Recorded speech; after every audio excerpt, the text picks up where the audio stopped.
Problema rin ang kakulangan sa kagamitan sa ilang eskwelahan sa Rodriguez Rizal. Ang mga magulang nag-ambagan para sa mga mesa at upuan ng mga bata.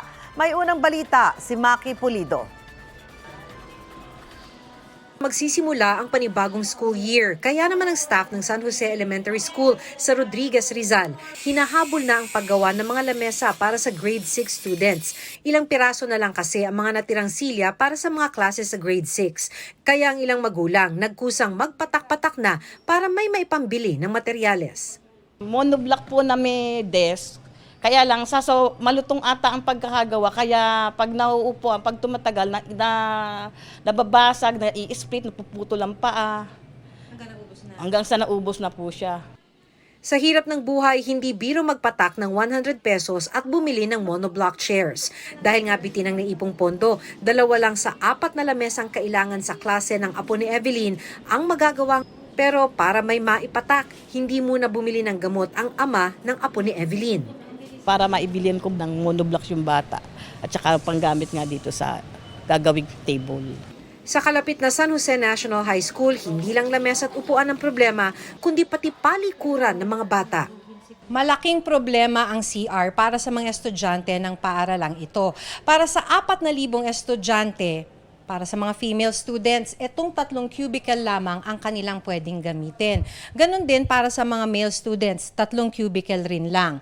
Dahil walang flush yung mga toilet, kailangan buhos at manggagaling mula sa imbakang ito yung tubig na pang-flush. Yung panghugas ng kanilang mga kamay, medyo problema rin. Dahil halimbawa, para dito sa mga female students, itong gripo lang na ito ang gumagana.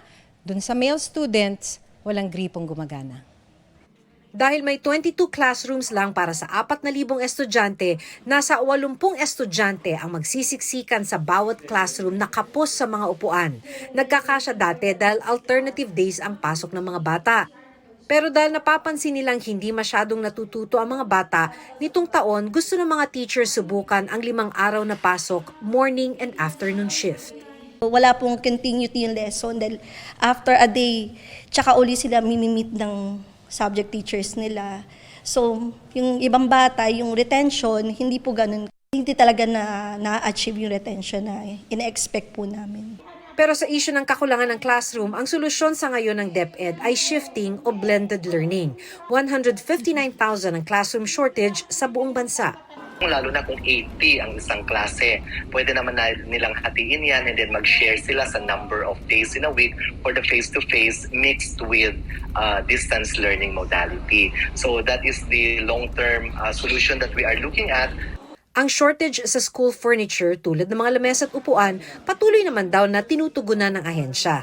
Mahigit 22 milyong mga estudyante ang balik eskwela sa kabila ng mga shortage at iba pang problema. Sabi ng DepEd, all systems go na ang first day of school. Ito ang unang balita, Maki Pulido para sa GMA Integrated News. Mauna ka sa mga balita, bisitahin at mag-subscribe sa GMA Integrated News sa YouTube. Sa mga kapuso abroad, samahan nyo kami sa GMA Pinoy TV at sa www.gmanews.tv.